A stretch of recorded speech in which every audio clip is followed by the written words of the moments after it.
Hello बच्चों, कैसे हैं आप। तो आज मैं आपको कराने जा रहा हूँ क्लास 10th का सेकंड चैप्टर है ये विज्ञान का, अम्ल, क्षार और लवण। तो आज इसको करेंगे हम। तो शुरू करते हैं फास्ट ट्रैक रिवीजन के साथ। तो अम्ल क्या होता है? तो वे पदार्थ जिनका स्वाद यानी टेस्ट जो है वो खट्टा होता है उनको अम्ल कहते हैं, और जो नीले कलर के लिटमस पेपर को लाल कर देते हैं वो अम्ल कहलाते हैं। अम्ल शब्द जो है उसकी उत्पत्ति लैटिन एक भाषा है, उससे उसका एक शब्द है जिसको एडिस बोलते हैं, एसिडिस बोलते हैं, उससे हुई, और जिसका अर्थ है खट्टा। अतः वे पदार्थ जिनमें अम्ल उपस्थित होता है वे खट्टे होते हैं। उदाहरण जैसे सिरका, सिट्रस फल यानी नींबू, संतरा आदि, तथा इमली में क्रमशः एसिटिक यानी सिरके में एसिटिक, और सिट्रस फल जो है उसमें सिट्रिक, और जो इमली है उसमें टार्टरिक अम्ल उपस्थित होते हैं, जिसके कारण ये स्वाद में खट्टे होते हैं। अरेनियस एक साइंटिस्ट है, उसका सिद्धांत है, तो उसके अनुसार वे पदार्थ जो जल में विलयन में वियोजित होकर केवल H+ आयन बनाते हैं। मतलब जो वाटर है, वाटर के अंदर अगर आप जिन पदार्थ को मिलाओगे अगर वो H+ आयन बनाएंगे, H+ आयन अगर वो बनाएंगे तो उसको हम बोलेंगे अम्ल। तथा हाइड्रोजन आयन जो होते हैं उनके अलावा कोई अन्य आयन धनायन नहीं देते, मतलब सिर्फ H+ आयन देते हैं, तो वो अम्ल कहलाते हैं। अतः स्पष्ट है कि सभी अम्लों में हाइड्रोजन जो तत्व होता है वो उपस्थित होता है। कुछ प्राकृतिक स्रोत हैं जिनसे हमें अम्ल मिलता है, जैसे सिरके से हमें मिलता है एसिटिक अम्ल, नींबू से मिलता है, नींबू या संतरे से मिलता है हमें सिट्रिक अम्ल, इमली से मिलता है हमें टार्टरिक अम्ल, और टमाटर से मिलता है हमें ऑक्जेलिक अम्ल, ऐसे ही दही से मिलता है हमें लैक्टिक अम्ल। आगे है अम्लों के रासायनिक गुणधर्म। मतलब अम्ल के तो अभी भौतिक गुणधर्म हमने पढ़े थे, रासायनिक गुणधर्म अब हम पढ़ेंगे। और रासायनिक गुणधर्म का मतलब होता है कि अभिक्रियाएं।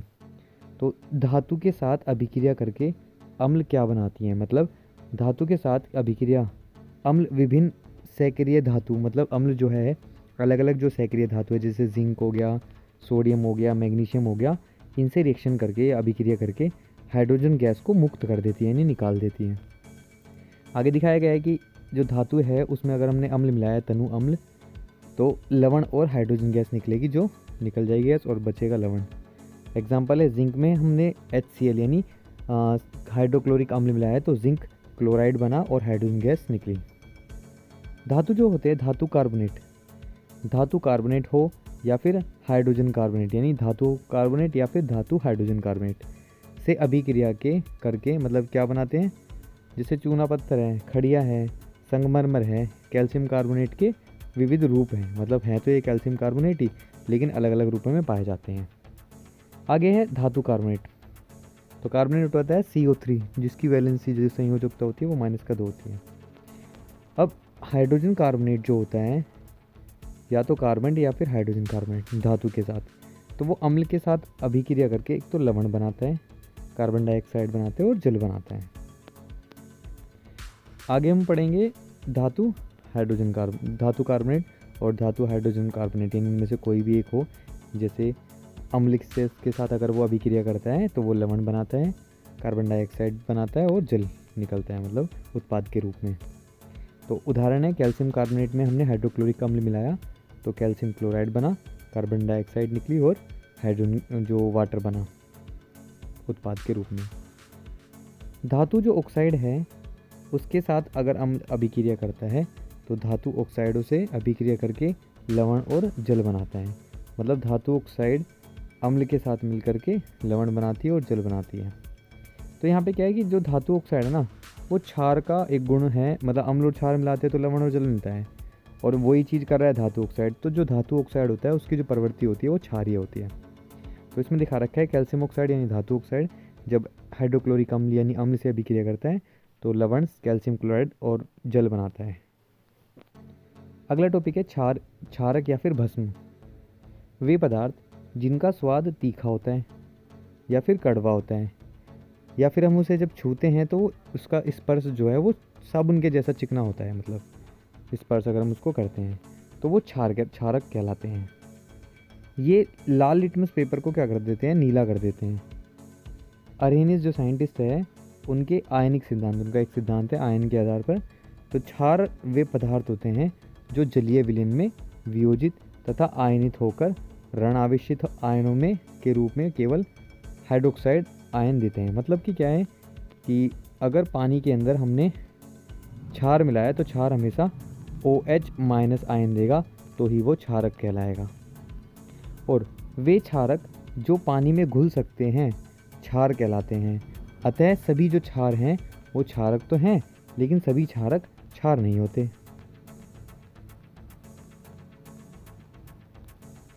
आगे हम पढ़ेंगे क्षारों के रासायनिक गुणधर्म। अब हम क्षार की स्टडी करेंगे। जैसे धातु हैं, धातु से अभिक्रिया करके क्षार क्या बनाते हैं।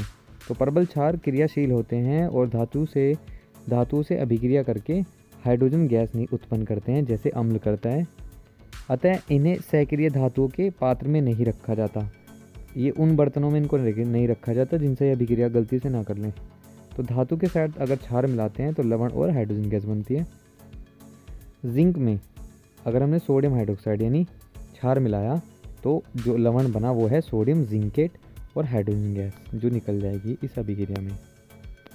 सेकेंड है अधातु और अधातु ऑक्साइड, यानी अधातु ऑक्साइड अगर क्षार से अभिक्रिया करती है तो क्या होता है। अधातु ऑक्साइड अम्लीय ऑक्साइड कहलाते हैं, मतलब उनकी प्रवृत्ति अम्लीय होती है और उससे अभिक्रिया के परिणाम स्वरूप लवण और जल प्राप्त होते हैं। और इस अभिक्रिया से सिद्ध होता है कि जो अधातु होती हैं उनका जो ऑक्साइड है वो अम्लीय प्रवृत्ति का होता है। तो क्षार प्लस अधातु ऑक्साइड लवण प्लस जल बनाते हैं। जैसे क्षार का एग्जाम्पल है कैल्शियम हाइड्रोक्साइड, और उसको अगर कार्बन डाइऑक्साइड उसमें मिलाएंगे तो कैल्शियम कार्बोनेट बनेगा और जल बनेगा उत्पाद के रूप में। आगे है अम्लों क्षारों के जलीय विलयन, यानी अम्ल या क्षार के जलीय विलयन। तो जल की उपस्थिति में जो अम्ल होते हैं वो H+ आयन देते हैं, परंतु ये जो स्वतंत्र अवस्था में नहीं रह सकते। जो अम्ल है ये स्वतंत्र अवस्था में नहीं रह सकते, अम्लीय क्षार।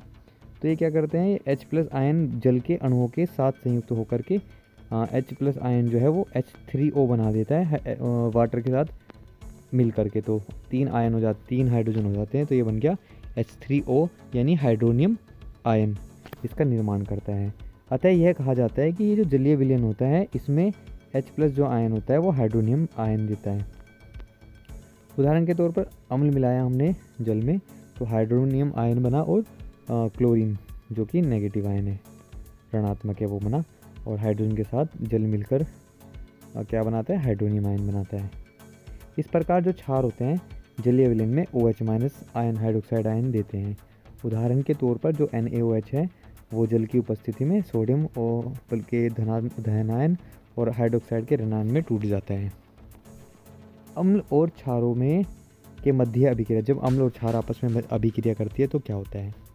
तो जो अम्ल है क्षारों के साथ अभिक्रिया करके उनके प्रभाव को नष्ट कर देते हैं, तथा जो लवण है वह जल का निर्माण करते हैं, और लवण व जल बनाने की यह अभिक्रिया उदासीनीकरण के अभिक्रिया कहलाती है। तो अम्ल में अगर हम क्षार मिलाएंगे तो लवण और जल बनेगा, उस अभिक्रिया को बोलेंगे उदासीनीकरण अभिक्रिया। और ये दिखा रखा है H मतलब अम्ल के आयन की बात कर रहे हैं, और OH जो है क्षार के ऋण आयन की बात कर रहे हैं, और जो X है वो अम्ल का नेगेटिव पार्ट है यानी ऋणात्मक पार्ट है, और जो क्षार में M है वो धातु है, मेटल। तो ये देखो हाइड्रोजन आयन इसका अलग निकल जाता है और इसका OH आयन अलग निकल जाता है, तो ये जल बनाता है। उदाहरण, जब अम्ल में क्षार मिलाएंगे तो लवण और जल बनेगा। तो अम्ल है हाइड्रोक्लोरिक अम्ल, क्षार है सोडियम हाइड्रोक्साइड, और जो सोल्ट है, जो लवण है वो सोडियम क्लोराइड है। आगे जल। अम्लों और क्षारों की प्रबलता। प्रबलता का मतलब होता है कि कितने ज़्यादा उनकी मतलब कितने ज़्यादा वो स्ट्रॉन्ग है, ठीक है। तो जिन अम्लों या क्षारों के आयन की मात्रा, मतलब अगर आयन की मात्रा ज़्यादा है, H+ आयन की मात्रा ज़्यादा है तो अम्लीय होगा, और OH- की जो मात्रा ज़्यादा होगी तो वो क्षारीय होगा, अधिक क्षारीय होगा। तो उन्हें क्रम से प्रबल अम्ल या प्रबल क्षार कहते हैं। और इसी प्रकार जिन अम्लों या क्षारों के आयन की मात्रा कम होती है उन्हें दुर्बल अम्ल या दुर्बल क्षार कहलाते हैं। प्रबल अम्ल जो होते हैं वो HCl है, H2SO4 है और HNO3 है। और प्रबल जो क्षार है वो NaOH, और KOH जो है। अब अम्ल और क्षार में तनुकता का प्रभाव, यानी अगर किसी बर्तन में अम्ल है और उसमें हमने पानी मिलाया, तो पानी मिलाने से पानी तो बढ़ेगा लेकिन अम्ल के आयन तो उतने रहेंगे। तो जो पानी है उसकी मात्रा बढ़ गई और आयन की मात्रा उतनी है, यानी मात्रा जो है आयन की वो कम है उसके हिसाब से, तो वो क्या कहलाता है? तनुकरण कहलाता है। तो किसी अम्ल या क्षार की जल के साथ अभिक्रिया तनुकरण कहलाती है, जिससे प्रति एकांक आयतन, जो आयतन होता है वो मतलब आयन कम हो जाते हैं उस सांद्रता के हिसाब से, उनकी सांद्रता में कमी आ जाती है, गाढ़ापन कम हो जाता है उनका, क्योंकि आयन कम हो जाते हैं। अगला टॉपिक है सूचक। ये सूचक क्या होते हैं? सूचक को इंग्लिश में बोलते हैं INDICATORS, यानी इंडिकेटर्स। इंडिकेटर्स मतलब ये वो सब्सटेंस या पदार्थ होते हैं जो बताते हैं कि कोई भी पदार्थ अम्ल है या क्षार है। तो वे पदार्थ जिनका उपयोग किसी अनुमापन में अंतिम बिंदु या उदासीन बिंदु को निर्धारित करने के लिए किया जाता है, सूचक कहलाते हैं। मतलब जो बताता है कि कोई चीज़ अम्ल है या क्षार है। सूचक फिलहाल 4 प्रकार के हम पढ़ेंगे। एक प्राकृतिक सूचक, एक संश्लेषित सूचक, गंधीय सूचक और सार्वत्रिक सूचक। देखो, जो प्राकृतिक सूचक होते हैं वो प्रकृति से हमें मिलते हैं, जैसे कि लिटमस पेपर। और लिटमस पेपर अम्ल या क्षार का बताता है कि कौन सी पदार्थ अम्ल या क्षार। और जो संश्लेषित हैं वो रंग से ही, दोनों क्या करते हैं? कलर से बता देते हैं कि कोई भी पदार्थ अम्ल है या क्षार है। गंधीय सूचक गंध से, मतलब गंध से ही पता लग जाएगा कि कोई चीज़ अम्ल है या क्षार है। उसी तरीके से सार्वत्रिक सूचक जो होता है उसको यूनिवर्सल इंडिकेटर होता है, वो हम आगे भी पढ़ेंगे। आगे है पीएच वैल्यू। पीएच वैल्यू 0 से लेके 7 से लेके 14 तक होती है, 14 तक होती है। तो 7 से 14 के बीच क्षार होते हैं और 7 से 0 के बीच अम्ल की होती है, मतलब पीएच वैल्यू। तो अगर हम फिनाफ्थलीन को, जिसका पीएच 8 से 10 है, अगर हम उसे अम्ल में, उसमें हम अम्ल मिलाएंगे, अम्ल में उसको हम डालेंगे, तो उस अम्ल का कलर गायब हो जाएगा, मतलब कलरलेस हो जाएगा, पानी की तरह। अगर इसको हम डालेंगे क्षार में तो ये हो जाएगा गुलाबी कलर का। उसी तरीके से मिथाइल ऑरेंज के जो पीएच रेंज होती है वो 3.1 से 4.4 होती है। और ये अगर हम अम्ल में डालेंगे तो लाल कलर हो जाएगा उसका, और अगर इसे क्षार में डालेंगे तो पीला कलर हो जाएगा, पीला रंग हो जाएगा। लिटमस पेपर जो है उसका पीएच है 5 से 6 की रेंज होती है। और वो अम्ल में, अगर अम्ल उसके ऊपर डालते हैं तो लाल हो जाता है, और क्षार डालते हैं तो क्षार के लिए मतलब वो नीला होता है। ऐसे ही हल्दी है, उसका पीएच रेंज 7.4 से 8.6 होता है। और अगर अम्ल डालते हैं इसके ऊपर तो ये पीला हो जाता है, और क्षार डालते हैं तो इसके ऊपर ये लाल हो जाता है। पीएच मान। सोरेनसन ने बताया कि किसी विलयन में उपस्थित जो हाइड्रोजन आयन होता है उसकी जो सांद्रता होती है वो ऋणात्मक लघु गणक होती है, यानी log 10 होती है। उसका पीएच मान इस तरीके से। तो एक फॉर्मूला आपने याद करना है कि जो पीएच वैल्यू होती है वो ऋणात्मक log 10 H की पावर होती है। इसको log 10 1/H भी बोल सकते हैं। अर्थात किसी विलयन का जो पीएच मान है उसमें उपस्थित जो हाइड्रोजन है आयन, उनके ग्राम आयन या मोल प्रति लीटर सांद्रता में ऋणात्मक लघुगणक, मतलब ऋणात्मक लघुगणक के बराबर होती है। log 10 जो है वो बताया था उसके बराबर होती है। और दूसरे शब्दों में अगर इसको बताया जाए तो पीएच मान जो होता है हाइड्रोजन आयन की सांद्रता के व्युत्क्रम होता है, उल्टा होता है।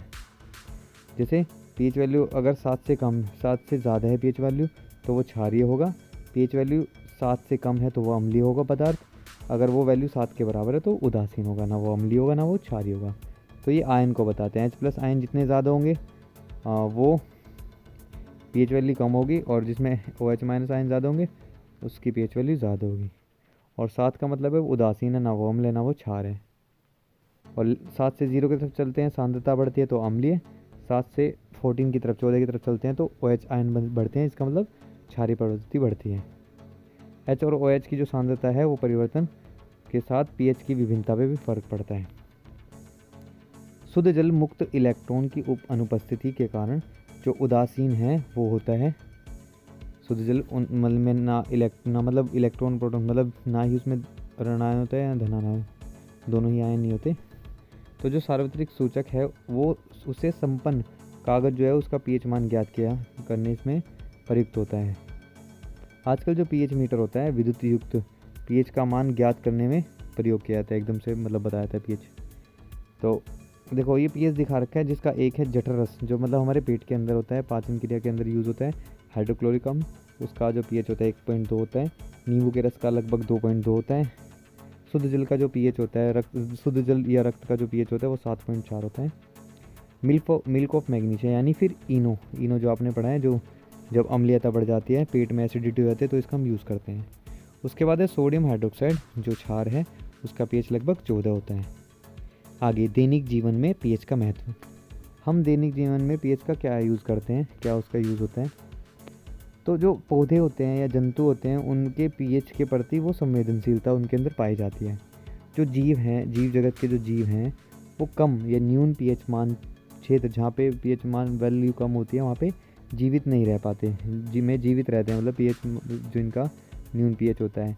सामान्यतः इनका जो शरीर होता है 7 से 7.8 पीएच परास के मध्य बीच में ही कार्य करता है। और जैसे वर्षा जल है, उसका पीएच अगर 5.6 से कम होने पर यह अम्लीय वर्षा कहलाती है। और ये अम्ल जो है नदी के जल में मिल जाता है, जो उसका पीएच मान कम कर देता है, जिससे जो जलीय प्राणी होते हैं, उनका अस्तित्व कठिन हो जाता है, मतलब रहना। आगे है मिट्टी की पीएच। आपको पता होगा कि पौधे के प्रत्येक भाग की जो उत्तम वृद्धि है, उसके लिए उचित अच्छा पीएच परास वैल्यू होनी आवश्यक होती है।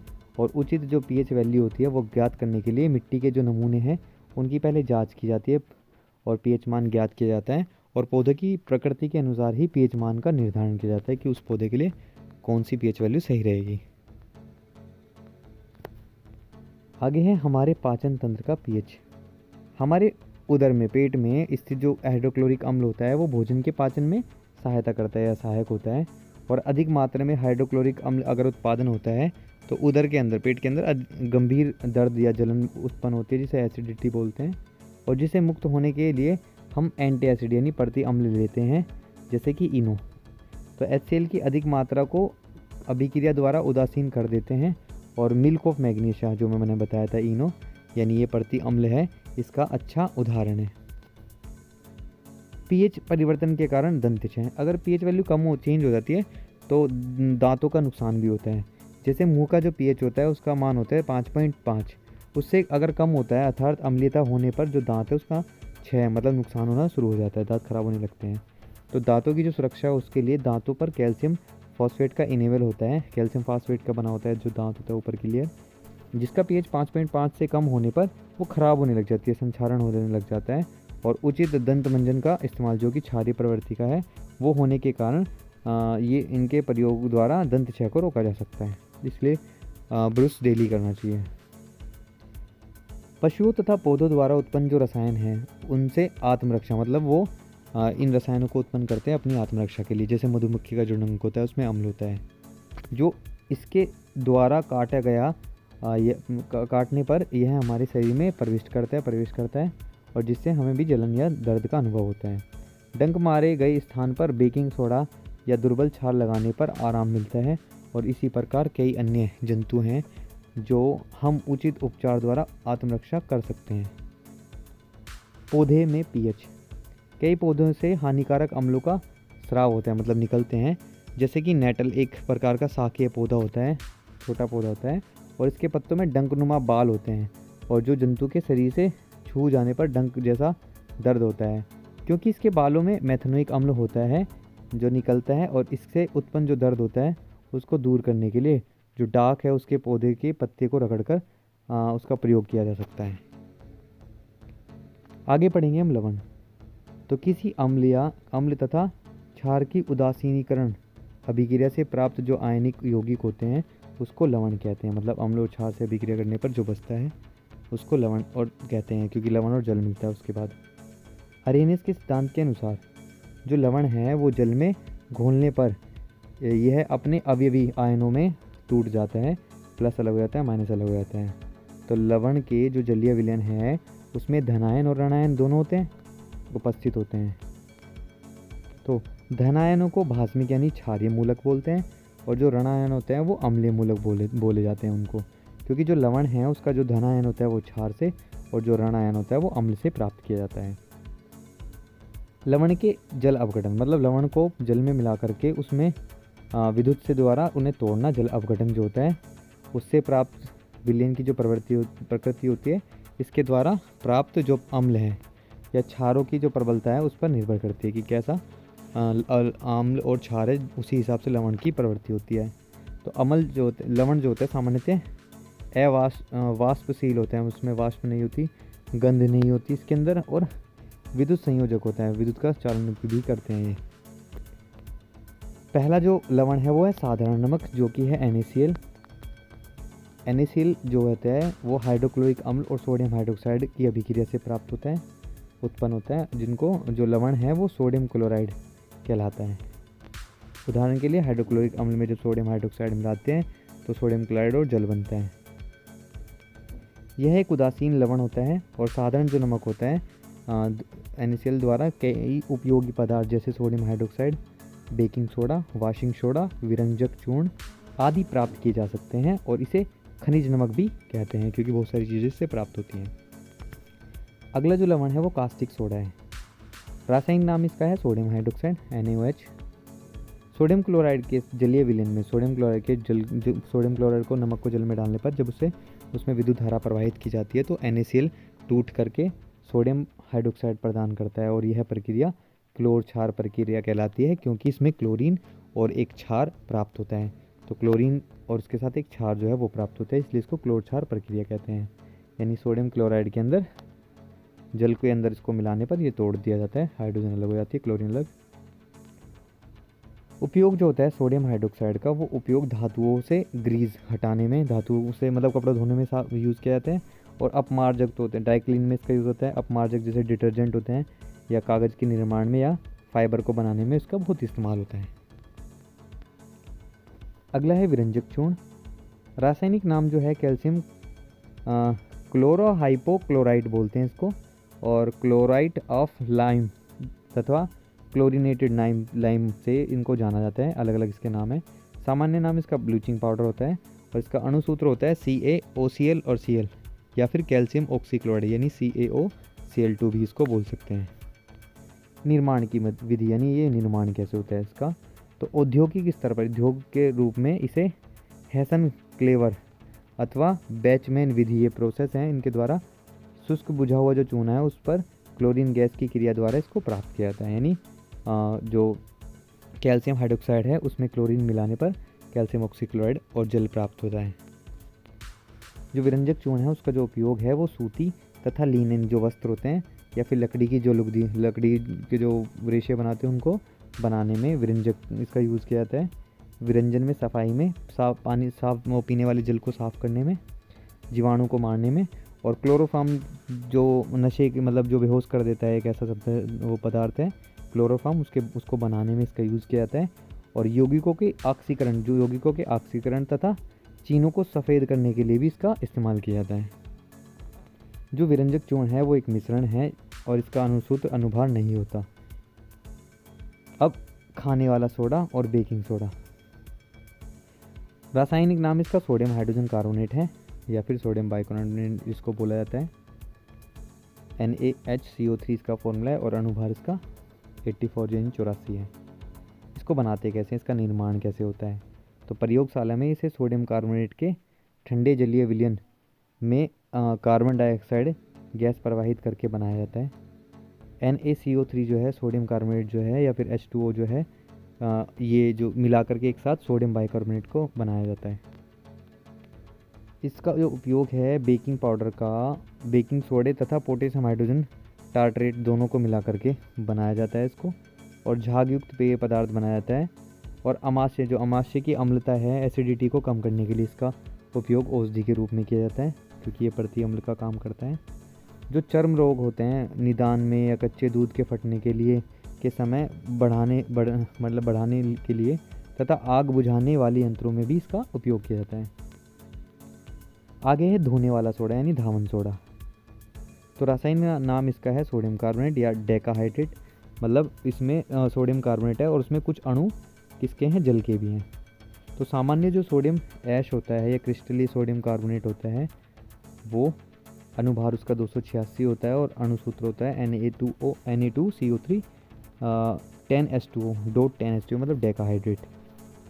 निर्माण कैसे होता है इसका धावन सोडे का, तो बेकिंग सोडा को गर्म करके उन्हें दोबारा क्रिस्टलीकरण इसका किया जाता है, वापस उसको गर्म किया जाता है। तो सोडियम कार्बोनेट में 10 मोल है, इसमें पानी मिलाया जाता है कुछ, और बाद में इसको सोडियम कार्बोनेट डेकाहाइड्रेट बनाया जाता है। उपयोग क्या है इसका? इसे कपड़े धोने के सोडे के रूप में और जल की कठोरता दूर करने के रूप में, या कांच, कागज़, कास्टिक सोडा या डिटर्जेंट पाउडर आदि के निर्माण में, प्रयोगशाला में अभिकर्मक के रूप में, आँखों की दवाई में और जीवाणु को नाश करने में और रोगों को रोकने के लिए इसका इस्तेमाल किया जाता है। अगला है प्लास्टर ऑफ पेरिस। तो इसका रासायनिक सूत्र है कैल्शियम सल्फेट, और सामान्यतः इसको पीओपी यानी प्लास्टर ऑफ पेरिस भी बोलते हैं। इसका अणुभार जो है 136.134 है, और इसका जो अणुसूत्र है वो कैल्शियम सल्फेट हेमीहाइड्रेट इसका फॉर्मूला है। निर्माण कैसे होता है इसका? तो जब कैल्शियम सल्फेट डेकाहाइड्रेट अर्थात जो जिप्सम होता है उसको 373 केल्विन पर ताप पर जब हम गर्म करते हैं तो उसका निर्जलीकरण यानी उसमें से पानी निकल जाता है, जिसके द्वारा प्लास्टर ऑफ पेरिस का निर्माण होता है। जिप्सम जो है कैल्शियम सल्फेट डाइहाइड्रेट जो है उसको गर्म करने पर प्लास्टर ऑफ पेरिस प्राप्त होता है और जल की मात्रा उसमें से निकल जाती है, यानी निर्जलीकरण उसका हो जाता है। इसका उपयोग किया जाता है हड्डियों को जोड़ने के लिए, प्लास्टर चढ़वाने के लिए किया जाता है। इसका जो उपयोग है सामान्य जैसे मूर्तियाँ, खिलौने के निर्माण के लिए किया जाता है, और इसका उपयोग जो है दांत की चिकित्सा के लिए, दीवारों को चिकना करने के लिए, उन पर अलंकरण कार्य करने में भी किया जाता है। इसे अग्निरोधक पदार्थ के रूप में प्रयुक्त किया जाता है। आगे है क्रिस्टलन जल क्या होता है, क्रिस्टलाइजेशन क्या होता है। तो लवण के इकाई सूत्र में स्थित जल की जो निश्चित अणुओं की संख्या होती है उसको क्रिस्टल कहा जाता है। और जैसे कॉपर सल्फेट के एक इकाई सूत्र में 5 अणु हैं जल के, तो उसको बोला जाएगा कॉपर सल्फेट डॉट 5H2O। नीला थोता जो है ये उदाहरण है। इसी प्रकार सोडियम कार्बोनेट डेकाहाइड्रेट भी है, जिसमें 10 मॉलिक्यूल पानी के हैं, जो क्रिस्टलीकरण कहलाता है। ऊपर जितने भी सूत्र हैं उसकी सहायता से ज्ञात होता है कि जो अणु है आयद्र जो है, नमी जो होती है उसमें अथवा नहीं होती। जैसे जिप्सम के जो लवण है वो 2 अणु क्रिस्टल के जल से पाया जाता है, कैल्शियम कॉपर सल्फेट और डाइहाइड्रेट जिसको बोला जाता है। और जो जल के निकल जाने पर जो अणु है वो एनहाइड्राइड अणु कहलाता है। तो ये टॉपिक क्लियर हुआ, ये चैप्टर। और जो अगला जो चैप्टर है वो जल्दी ही आने वाला है। अगर ये वीडियो आपको अच्छी लगी तो लाइक करें, शेयर करें, सब्सक्राइब करें और वेट करें मेरी नेक्स्ट वीडियो को जो बहुत जल्दी आने वाली है। तब तक के लिए बाय, धन्यवाद।